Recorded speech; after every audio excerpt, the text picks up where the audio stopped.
Aga pa lang guys, mayroon na nangingisda oh. Ayan. Yung paikot-ikot na bangka na yan. Ayan yun naman mga kanina yung mga sakay. Ayan, lumalangoy sila. Dahil inaayos nila yung pukot. Yung pagkalatag ng lambat. Naayos nila. Kaya ayan, yung kasama nila. Sinagyan nila na bangka at ayan yung mga kasama na lumalangoy. Isa, dalawa, tatlo, apat, lima, anim, pito, walo. Walo sila na lumalangoy. Inaayos nila yung lambat sa paglatag. Ito lang ito guys. Pwede pala yan ano, maaga pa lang ay mangingisda na.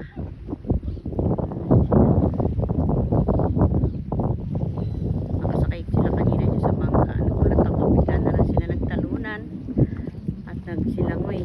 Pala inaayos nila yung lambat paglatag para makapasok yung mga isda.